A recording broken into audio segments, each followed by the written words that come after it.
غزوہ بدر اعلان نبوت اور رسول اللہ صلی اللہ علیہ وآلہ وسلم کے مکہ سے مدینہ کوچ کرنے کے بعد آپ کے ساتھ حق و باطل یعنی توحید اور بت پرستی کے درمیان لڑی جانے والی اسلام کی پہلی جنگ ہے۔ اس جنگ کو غزوہ اس لیے کہا جاتا ہے کہ آپ بنفس نفیس اس جنگ میں تشریف لے گئے تھے۔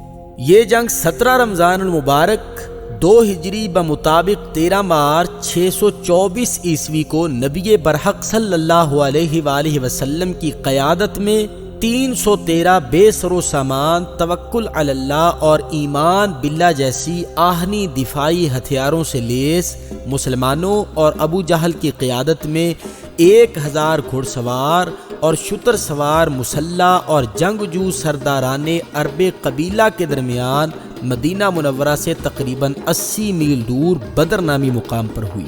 اس جنگ میں کل 14 مسلمان شہید ہوئے اور 70 کفار قریش قتل ہوئے۔ اس جنگ میں اللہ تعالیٰ نے مسلمانوں کی مدد فرمائی، آسمان سے بہت زیادہ فرشتوں کی فوج نازل فرما کی۔ 70 سے زائد کفار گرفتار ہوئے، جن میں سے صاحب استطاعت افراد سے بطور فدیہ 4000 درہم لیے گئے اور کم حیثیت افراد کو 10 بچوں کی تعلیم و تربیت کے عوض رہا کر دیا گیا۔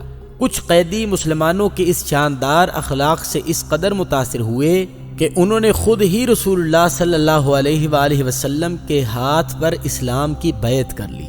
اس جنگ میں کفار قریش کے قائد ابو جہل کے واصل جہنم ہونے کا واقعہ قابل قدر اور دلچسپ ہے۔ واقعہ اس طرح ہے کہ جب فریقین کے درمیان گھمسان کی لڑائی عروج پر تھی، تبھی انصار کے 2 کم عمر بچے معاذ بن عمر بن جموح اور معاذ بن عفر حضرت عبد الرحمن بن عوف کے پاس آئے اور ان میں سے ایک نے کہا، چچا آپ ابو جہل کو پہچانتے ہیں؟ وہ کہاں ہے؟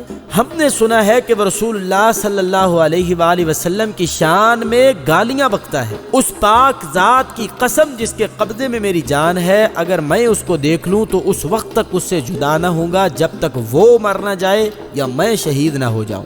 ابھی یہ سلسلہ گفتگو جاری ہی تھا کہ قریب ہی سے اس لعین کا گزر ہوا۔ آپ نے اس کی طرف اشارہ کرتے ہوئے بتایا کہ وہ دیکھو تمہارا مطلوب فرار ہونے کی کوشش کر رہا ہے۔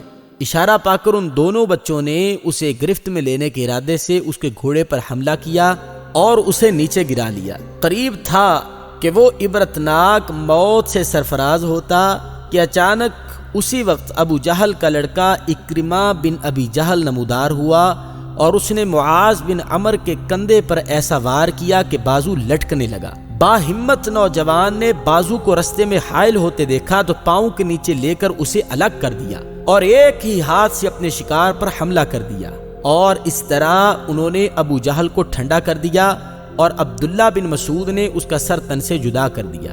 جانتے ہیں یہ شاندار جیت تھوڑی مقدار ہونے کے باوجود مسلمانوں کو کیوں نصیب ہوئی، اور کفار مکہ لشکر جرار رکھتے ہوئے بھی آخر کیوں کر شکست کھا گئے؟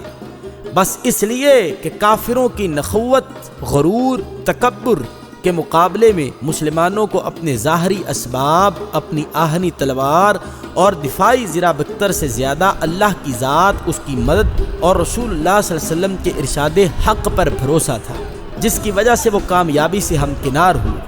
ہاں، اگر وہ اپنی تعداد قلیل دیکھ کر رحمت الہی سے مایوس اور نا امید ہو جاتے تو قسم خدا کی وجود مسلم کا سورج کب کا غروب ہو گیا ہوتا۔